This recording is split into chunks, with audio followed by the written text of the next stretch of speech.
Hello, everyone. Welcome to the Journey Podcast. I'm your host, Eniola Akinola, and I'm very excited to be here on this wonderful sunny day. Well, for me, it's a sunny day, anyways. I don't know about wherever you guys are, but I hope that everyone is doing great. Everyone is doing fine wherever you're listening to my voice, whether at work, at home, in school. I hope you're not listening to me at school. I hope you're paying attention in class. Anyways, I hope that everyone's having a fantastic and wonderful day or night so far. I am very excited today to be doing the first official episode of the journey on YouTube that's not like a Bible study or anything like that, and you can see my beautiful face instead of just listening to my beautiful voice. If listening to my beautiful voice alone is what you are into, though, there's a link in the description below, and it'll just take you straight to Anchor, which is where all my audio podcasts are located. So if that's your thing, or you can also find me on Spotify. You can just search up my first name and my last name, and the journey will show up, or you can search up the journey as well, and the podcast should show up. Now, without further ado, today's topic is going to be on learning to say no. We know for some of us, learning to say no is very hard. Myself included, because I'm a people pleaser sometimes, and I love to help people do stuff, sometimes at the detriment of my own health, but I'm learning better by the grace of God. But I've noticed that this is like a current trend with Africans mostly, where we just don't know how to say no. And I was having a discussion with my friend the other day, and we were talking about this and being like, why can't we just say no? Where does that stigma come from? And I had to go deeper, and I was like, okay, where actually does this stigma come from that us Africans, we just don't know how to say no? And obviously it comes from growing up in a community, because when you grow up in a community, you're supposed to be available to everyone inside community, and you're supposed to be a helpful person. Whatever someone needs, you have to help them, and then they'll reciprocate for you. But the case is, not everybody is going to reciprocate for you, and that's something that I've had to learn the hard way, sadly, that you might be putting in 1000% for this person, jumping up and down to help them with whatever, but literally not everybody is gonna reciprocate that energy. And it's kind of sad, not gonna lie, that you treat a person this way and they have to treat you that way, which goes back to what I said in the Bible study of Joshua 1, where when someone comes into your life, you gotta evaluate if there's somebody who you can put 1000% into, or they're just somebody who's just gonna be here for vibes. They're not gonna be here for that long, right? And which is something that I'm starting to learn. Obviously, I don't meet that many people. My friends are cool. It's very, very small. But when you meet someone in whatever setting, I'm learning now that you take them straight to the Lord. It doesn't always have to be a relationship aspect that you have to take them to the Lord. Even just a friendship, you have to take them to the Lord. Whether a chill friendship or a professional friendship, they have to go to Jesus, because you need to know, is this even a friendship I can enter? Is this somebody that I can put in 1000% into? Or, are they just for vibes and I can just keep them at arm's length, all of that? Because you don't want to overwork yourself and put so much of yourself into this friendship or this relationship just for you to chop breakfast. Because friendship breakfast exists. Okay, I've chopped quite a few in the 22 years that I've lived on earth. Premium, triple, platinum breakfasts when it comes to friendships, because you're seeing somebody one way, and you've in a sense made them so important. You placed them on a pedestal. You've done this and this for them, and you're finding out that that energy is not being reciprocated.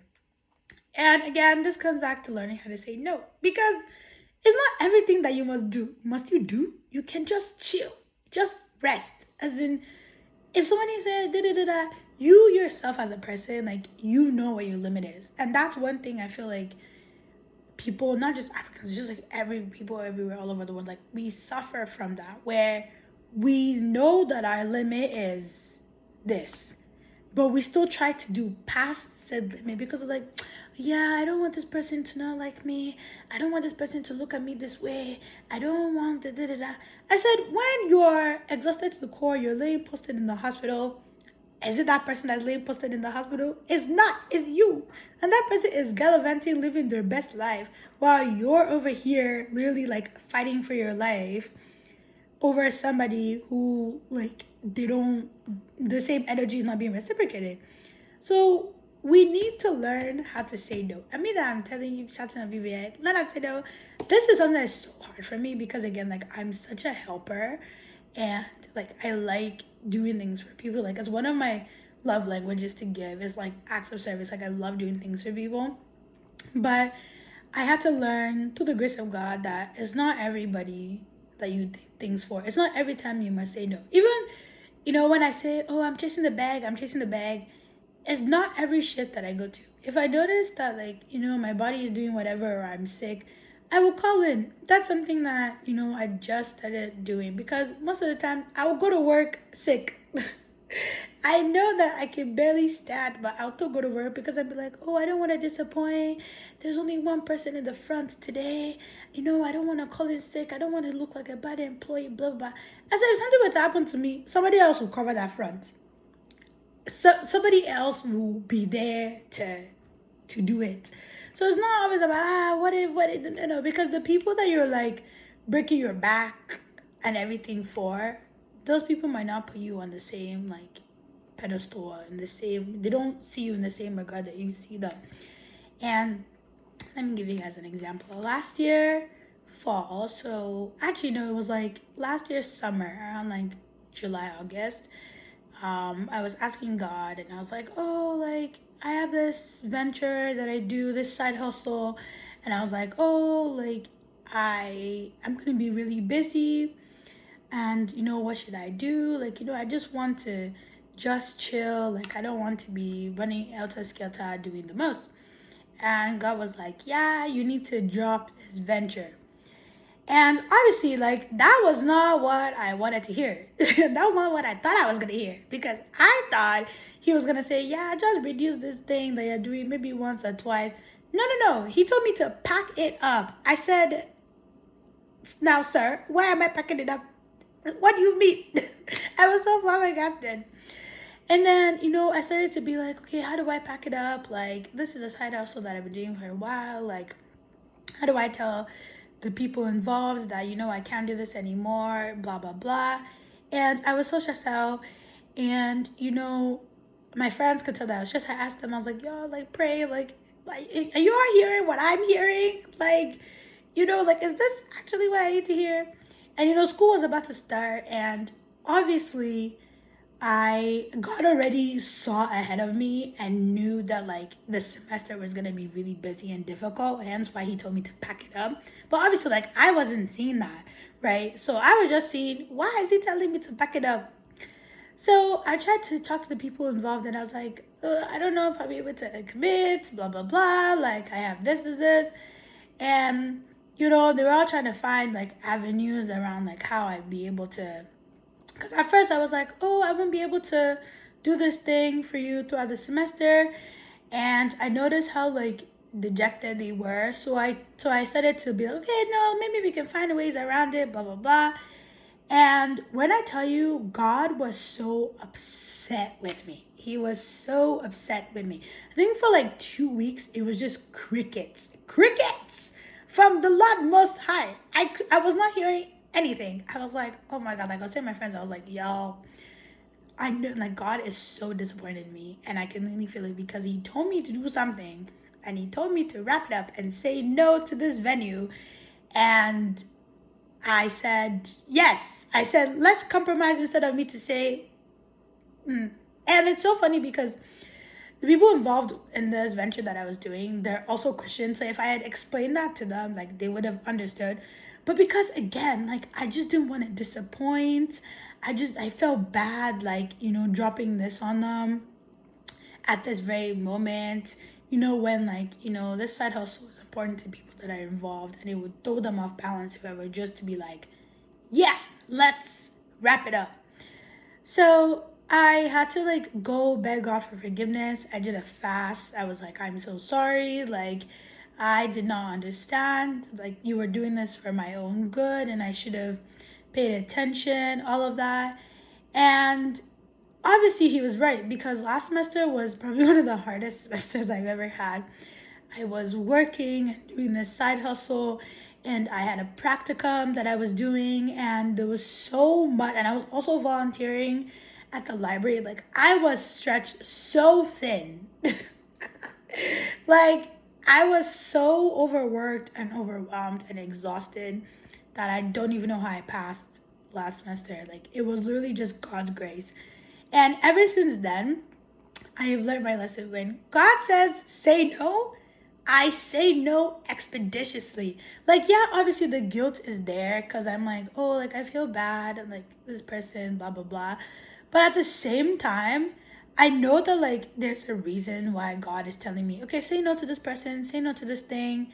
And he's seen like far ahead of me. Like, I don't even know what he's seen, but he's seen it. He knows that like maybe I'll be like really overworked or like super busy or whatever. And by the time the commitment comes around, like, I won't be able to commit. So now I try to like keep my ear like in tune. Like, if he says, okay, this thing, wrap it up, I don't try to negotiate with him anymore. Like, I don't go, so what if, if I did this, and then I not did this, and then I did this. Like, what do you think? No, I don't negotiate with him anymore.